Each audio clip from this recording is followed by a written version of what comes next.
त्यसको आधारमा तपाईलाई पक्राउ पुर्जी दिनु पर्दैन तपाईको अन्तिम इच्छा उहाँसँग कुरा गर्ने के कुरा एकजना सुन्नुहुन्छ त्यस्तो शब्द बोल्नुहुन्छ अन्तिम इच्छा भन्ने शब्द बोल्दै हुनुहुन्छ त्यसको शब्द होइन सर नो सर तपाईँले बोल्नु भएको अहिले अन्तिम इच्छा भने चाहिँ के हो सर यो भन्नु त त्यस्तो बोलिँदैन नि सर सर डेढ साहब हुनुहुन्छ अन्तिम इच्छा भन्ने हुन्छ सर एउटा पक्राउ गर्न आएको मान्छेलाई अन्तिम इच्छा भन्ने हुन्छ त्यस्तो हुँदैन नि सर त्यस्तो हुँदैन नि सर सर अन्तिम इच्छा एउटा होइन अदालतले दिएको आदेश अदालतले दिएको आदेशलाई अन्तिम इच्छा भन्यो सर एउटा डिएसपीले एउटा पक्राउ गर्न आएको व्यक्तिलाई अन्तिम इच्छा भन्दै हुन्छ उहाँले होइन अन्तिम इच्छाको अर्थ के हो देसाब हजुरको नाम के हो अरे हजुरको नाम होइन नाम त भन्न मिल्यो नि सर देसाब नाम मात्रै होइन तपाईँको आइडी पनि हेर्ने अधिकार हुन्छ जसकै नाम होइन तपाईँको आइडी हेर्ने नै अधिकार हुन्छ अन्तिम इच्छा पढ्न सर अन्तिम इच्छाको अर्थ के हो त्यो त चाहियो अनि त्यो पनि चाहिएला ठिक उहाँले दिन्छ अन्तिम इच्छा भने चाहिँ के हो सर अहिले हजुरले अन्तिम इच्छा सर हजुरले अहिले भर्खर तपाईँको अन्तिम इच्छा के हो भन्नुभयो नि सर त्यो पनि बोल्ने तरिका हो सर तपाईँ डेस साहब जस्तो मान्छे अनि हजुरको अन्तिम इच्छाको शब्द त्यही हो सर यहाँ हाम्रो सभापतिज्यूलाई तपाईँहरूले पक्राउ गरेर आउँदै हुन्छ अन्तिम इच्छा भनेको के हो त सर त्यो सर नबटार्नु भन्ने कुरै होइन सर त्यसको आधारमा तपाईलाई पक्राउ पुर्जी दिनु पर्दैन यो आदेश त आदेश त आइसकेको छ पक्राउ पुर्जी दिनुस् न आदेश त पुर्जी दिनु पर्यो नि तपाईँले तयारै छु त लैजानुस् न भनेको यही लेखेर आउँछ मलाई पक्राउ पुर्जी त मलाई जारी हुनु पर्दैन अहिले लेख्ने तपाईँले सुन्नुहोस् न मान्छे भन तपाईँ घरमा आएर तपाईँले यहाँ लेख्ने हो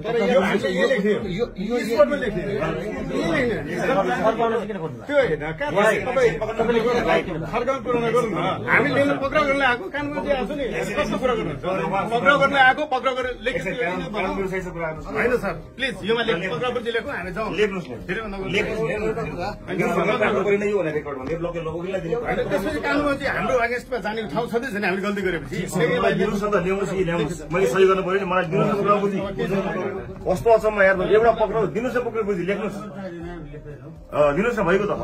ल दिनुहोस् हामी वकिल साहब भोलि कानुन विपरीत गरेपछि तपाईँ ठोक्नु होला नि त हाम्रो मुद्दा हाल्नु यस्तो भन्ने हुँदा नि म त गइसक्छु नि पहिला तपाईँ थन्दै अनि पक्राउ दिने मलाई सुन्नुहोस् न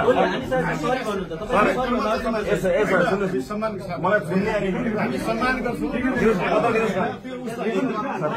पत्र दिनु न पत्र ए पत्र दिनु न भाइ ए ल भयो पत्र दिनुहोस् भइदिएको त केही गर्नै परेन त पत्र दिनुहोस् लैजानुहोस् एउटा पत्र त मैले दिनु पर्यो नि पत्रै हुन्न र पत्र दिनु नभइगयो त विवादै छैन त म गइहाल्छु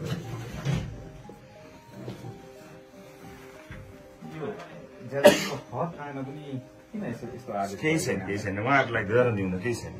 कानुन त कानुन बनाउने जस्तो लाग्छ त्यही गर्नु दिनुहोस् मलाई केही आपत्ति छैन म तयार छु मैले यहाँको नाम सोध्नु हजुरको नाम आवश्यक छैन पछि बुझिहाल्नु म दर्शक बुझिदिन्छु त्यही राख्छु होइन साधारणभन्दा साधारण प्रश्न पनि आम नागरिकले सोध्दै गर्दा पनि तयारी भएर आउनुपर्ने होइन यो मेरो हकमा पर्दैन केही नियम कानुन केही लाग्दैन मलाई लाग्दैन सुन्ने हो केही फरक पर्दैन म तयार छु नि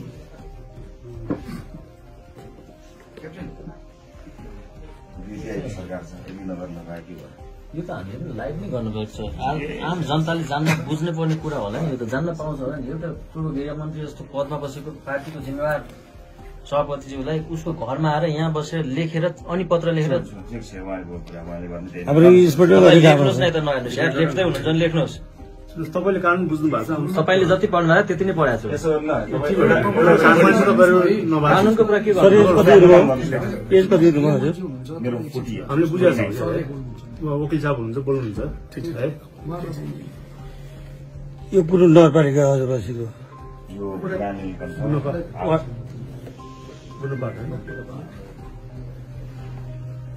केही तयारी नगरी आज सबै मलाई सोध्छ यो त यही गर्नु 1.5 घण्टादेखि अगाडि मेरो हकमा त्यस्तो सबैको हामीले त्यही गर्छौँ पक्राउ पुलिस चाहिँ स्पोर्टमा लेख्नु जहिले पनि खान तलासी चाहिँ पक्राउ चाहिँ सिङ्गो देशले देखाएको छ ठिक छ हजुरले बुझ्नु भएको छ सर यो पक्राउपट्टि दिँदैछ सर लेखेर सर मन्त्रीजी सँगै हुन्छ सर सँगै आउने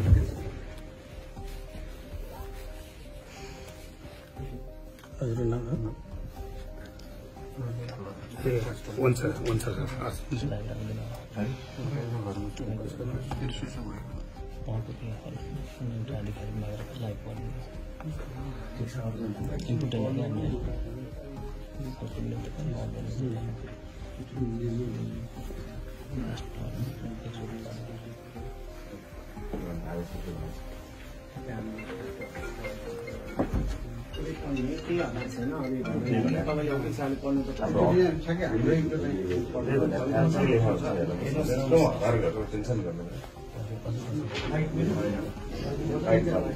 हाम्रो कसरी होला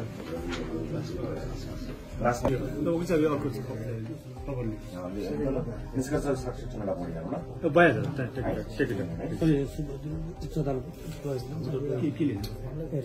उच्च तुलसीपुर बुटोल इजलास निष्कर्ष उच्च अदालत तुलसीपुर बुटोल इजलास जिल्ला इजलास उच्च अदालत तुलसीपुर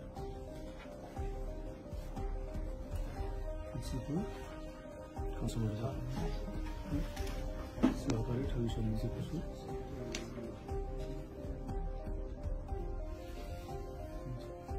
सहकारी ठगी समितिको छु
युनिफर्म पर्दैन सर अहिले आउँदैन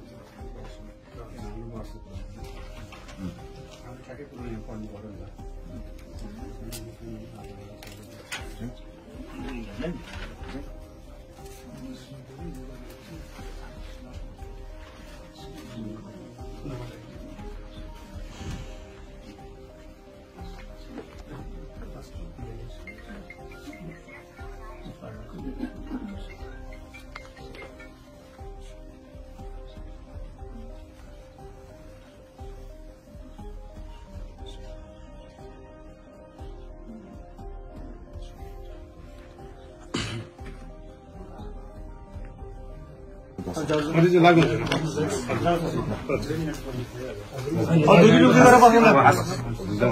मेरो ब्याग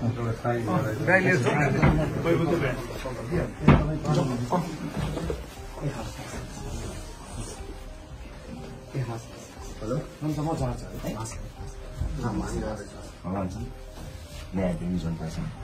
केही समयको परीक्षा हो है चिन्ता नगर नि कोहीसँग नजुक एकजनासँग नजुक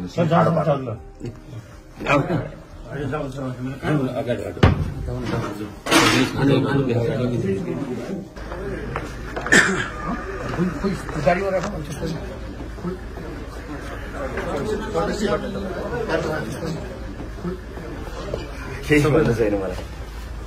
जनताले देखेका छन् बुझेका छन् आशा छ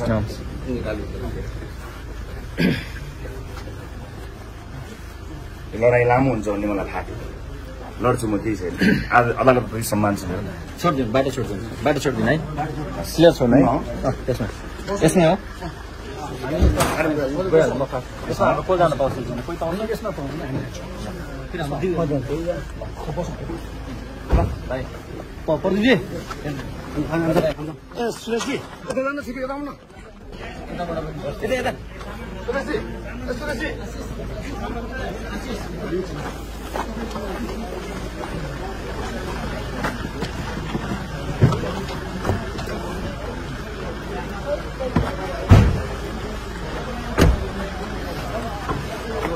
तिम्रो अहिले जाँदाखेरि के देखाउनु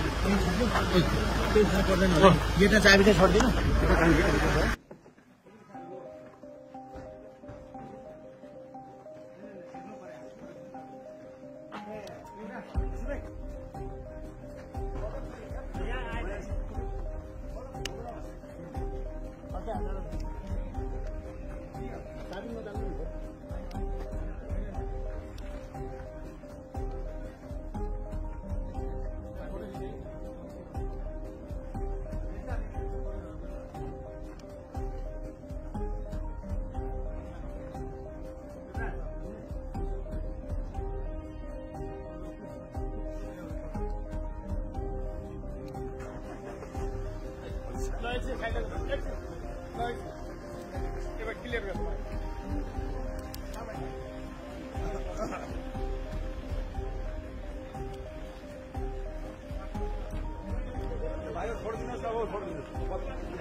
अरे त मेरो साइन त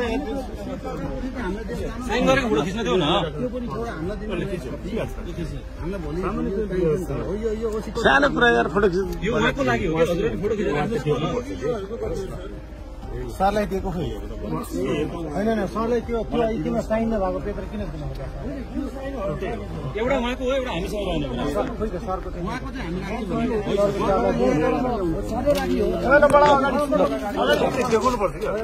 हामी जाउँ त